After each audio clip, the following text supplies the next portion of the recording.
আসসালামু আলাইকুম। বিধবা বিধবা শব্দটা এর সঙ্গে আমরা সবাই পরিচিত। বিধবা বলতে আমরা বুঝি যাদের স্বামী নাই বা যাদের স্বামী মারা গেছে তাদেরকেই বিধবা বলা হয়। যে সমস্ত মায়েরা স্বামী হারিয়েছেন, কেউ বা স্বামী হারিয়েছেন বৃদ্ধা বয়সে, কেউ বা অল্প বয়সে। স্বামী হারানোর কষ্টটা সবার জন্য খুব ভয়াবহ, খুবই কঠিন। তারপরও যে সমস্ত মায়েরা অল্প বয়সে স্বামী হারিয়েছেন, অল্প বয়সে যাদের স্বামী মারা গেছে, তাদের নিঃশ্বাসটা যেন, তাদের শ্বাসটা যেন অনেক দীর্ঘ হয়, তাদের কষ্টটা অনেক বেশি। বিধবা মায়েরা সন্তানাদি যাদের থাকে, হয়তো বা 30 বছর বা 28 বছর এরকম বয়সে যাদের স্বামী মারা যায়, আর তাদের যদি দু একটা সন্তান থাকে, অধিকাংশ মায়েরা চেষ্টা করে সে সন্তানকে নিয়ে বেঁচে থাকা, সন্তানকে নিয়ে তারা জীবনযাপন করবে। অনেক মায়েরা আছে যারা স্বামী মারা যাওয়ার পরে দ্বিতীয় বিবাহের সিদ্ধান্ত তারা নেয় না, শুধু সন্তানের মুখের দিকে তাকিয়ে। সন্তান মানুষ হবে, আমি যদি দ্বিতীয় বিবাহ করি তাহলে সন্তানকে কে দেখবে, সন্তানকে সে বাবা দেখবে কি না, নানা রকম টেনশন মায়ের ভিতরে কাজ করে, যার কারণে মা আর দ্বিতীয় বিবাহ করতে চায় না। মা কিন্তু দ্বিতীয় বিবাহ করার বয়স ছিল মায়েদের, কিন্তু মায়েরা করে না, সন্তানের মুখের দিক তাকিয়ে করতে চায় না। যেমন আমি যদি দ্বিতীয় বিবাহ করি তাহলে সন্তানকে কে দেখবে, সন্তানকে কে করবে, দেখে রাখবে, সেই বাবা, সৎ বাবা তাকে দেখবে কি না, নানা রকম টেনশনের কারণে মা দ্বিতীয় বিবাহ করার আগ্রহ দেখায় না। সন্তানকে নিয়ে মা বাঁচতে চায়। স্বামী হারানো যে কত বড় একটা যন্ত্রণা, সেটা ওই নারী ছাড়া কে বা বুঝতে পারে, কার বা বোঝার ক্ষমতা আছে। সন্তানকে বড় করতে যেয়ে মাকে অনেক কষ্ট সহ্য করতে হয়। সমাজের কিছু মানুষের, মানুষের চোখ রাঙানি, সমাজের প্রতিবেশী আশেপাশের মানুষের কটু কথা, ওগুলোকে অপেক্ষা করে, এগুলোকে সহ্য করে সন্তানকে মানুষ করতে হয়। সন্তানকে মানুষ করতে যেয়ে অনেক বাধা বিপত্তি মায়ের উপর দিয়ে যায়। মা সারাক্ষণ নিজের চরিত্র নিয়েও টেনশনও থাকে, মানুষকে কোথা থেকে কোন কথা বলবে সেসব নিয়েও মায়ের টেনশনও থাকে। এই সমস্ত সমস্যার ভিতর দিয়ে আমাদের মায়েরা আমাদেরকে বড় করে তোলে।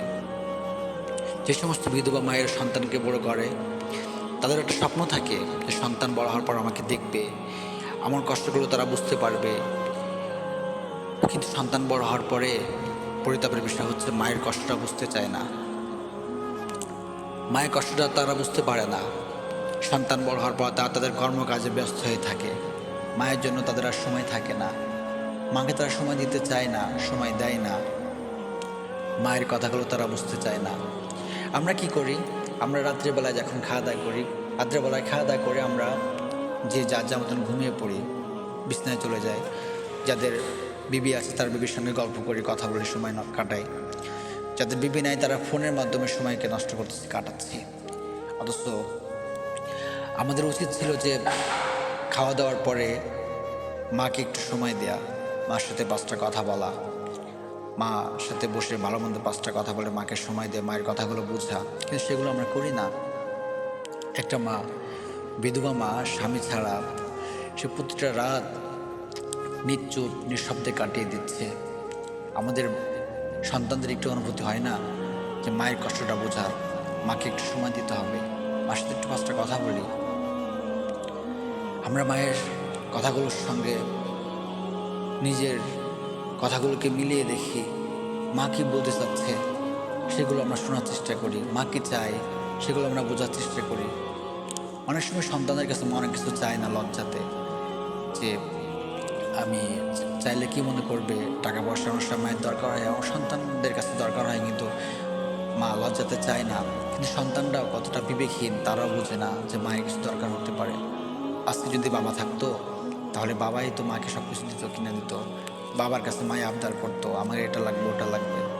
স্বামী নাই, আবদার করবে কার কাছে? সন্তানদের কাছে লজ্জা তো বলতেও পারে না। আর সন্তানরাও মায়ের এই কষ্টগুলো বুঝতে চায় না, মার খোঁজ খবর নেয় না। মা চাইলে দেয়, না চাইলে না দেয়। তা সবাই যে দেয় তা না, অনেক সন্তান দেয়ই না, মাকে দেখতেই পারে না। আর কিছু সন্তান আছে যারা একটু ভালো, তারা হয়তো মাকে চাওয়ার পরে দেয়, কিন্তু মা চাওয়ার আগে যে সন্তানকে মাকে কিছু দিতে হবে, বুঝতে হবে, সেগুলো সন্তান বুঝতে চায় না। মা মা কোনো কিছু চাওয়ার সময় হলে অনেকটা বাধ্য হয়ে চায় সন্তানের কাছে। যখন যার পারতেছি না তখন যে বলো, যাবো আমার এটা লাগবে, একটু টাকা দাও, না চাই বলতে আমাদের মাথায় একটু আসে না যে মার হয়তো বা কিছু দরকার হতে পারে, মার কিছু টাকা পয়সা লাগতে পারে, মাকে কিছু টাকা পয়সা দিয়ে আর্থিক সাহায্য করি। এই বিষয়গুলো আমাদের মাথায় আসে না। আমরা মাকে এভাবে দেখি না। মা কবে চাবে তখন আমরা মাকে কিছু দেবো। নিজের থেকে কিছু মাকে দেওয়ার চিন্তা ভাবনা আমাদের মাথায় আসে না। ধর্মভাগা সন্তান, আমাদের জন্য যে আমাদের মা দ্বিতীয় বিবাহ করে নাই, এগুলো আমাদের মাথায় একবারও আসে না। যে আমাদের দিকে তাকিয়ে আমাদেরকে নিয়ে স্বপ্ন দেখার কারণে মা দ্বিতীয় বিবাহের সিদ্ধান্ত নেয় নাই। শুধু আমাদেরকে মানুষ করার জন্যই মা তার নিজের রূপ যৌবন সব কিছুই মাটির সঙ্গে মিশিয়ে দিয়েছে। নিজের না বলা কথাগুলো তারা বুকের ভিতর দাফন করে দিয়েছে শুধু আমাদের দিক তাকিয়ে।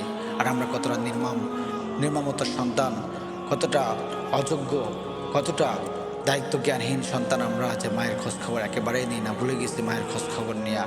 হয়তো বা ফোনে সময় দিচ্ছি অথবা বেবিকে সময় দিচ্ছি, কিন্তু মাকে একটু সময় দেওয়ার আমাদের মাথায় চিন্তা ভাবনাই নাই। আসুন আমরা মায়েদের প্রতি যত্নবান হই। বিধবা মা বিশেষ করে মায়েদের সম্পর্কে আমরা অনেক কথা হবে আরও সামনে ভবিষ্যতে ইনশাল্লাহ, কিন্তু আমি বিশেষ করে আজকে বিধবা মায়েদেরকে নিয়ে বলতেছি, তাদের যে কষ্টগুলো, তাদের যে সমস্যাগুলো, আসুন আমরা নিজ দায়িত্বে এই সন্তানরা সেগুলোকে বোঝার চেষ্টা করি, মায়ের কথাগুলো বুঝি, মায়ের ভাষা বুঝি। মাকে চা লাগবে কেন নিজেরাই মায়ের কাছে জিজ্ঞাসা করি, মাকে নিজেরাই টাকা পয়সা দিয়ে সাহায্য করি, প্রতি মাসে কিছু মাকে হাত খরচ দিই, এতে মা তার কষ্টগুলো কিছুটা হলেও লাঘব করতে পারে। যদিও স্বামী হারানোর কষ্ট কোনোভাবেই মায়ের পক্ষে বলা সম্ভব না। আমরা তো অনেকভাবে সময় কাটাই, বলুন তো স্বামী হারানো মা কীভাবে সময় কাটায় রাতের বেলায়, কীভাবে সে থাকে নিশ্চুপ নিঃশব্দে, কারোর সঙ্গে কোনো কথা নাই। আমরা কি পারি না মাকে একটু সময় দিতে, মার সাথে ভালো মন্দ 5টা কথা বলতে, এরপরে রুমে যেতে? আসুন আমরা মায়েদের প্রতি যত্নবান হই, বিধবা মায়েদের প্রতি টেক কেয়ার করি, খেয়াল করি। কারণ সেই মায়ে তো শুধু আমাকে মানুষ করার জন্য, আমাদেরকে মানুষ করার জন্য সে তার নিজের সমস্ত ইচ্ছাগুলোকে বুকের ভিতর দাফন করে দিচ্ছে। তাই আসুন আমরা বিধবা মায়েদের প্রতি যত্নবান হই।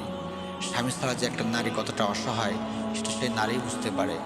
তাই যে সমস্ত বোন যারা স্বামীর ঘরে এসেছেন, আপনাদের স্বামীর যাদের বাবা নাই, স্বামীর মায়েকে আমরা যত্ন করি, আমরা বোঝার চেষ্টা করি যে স্বামী ছাড়া কতটা অসহায় একটা নারী। আপনি তো নিজেও বোঝেন, আপনি বোন, আপনি জানেন স্বামী ছাড়া নারীরা কত অসহায়।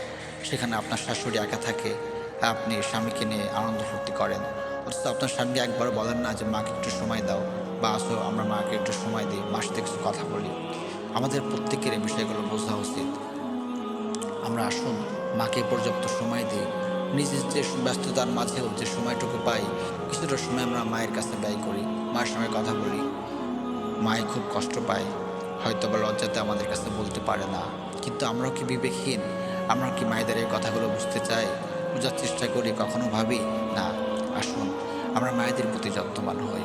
আল্লাহ আমাদের সবাইকে বোঝার তৌফিক দান করুন।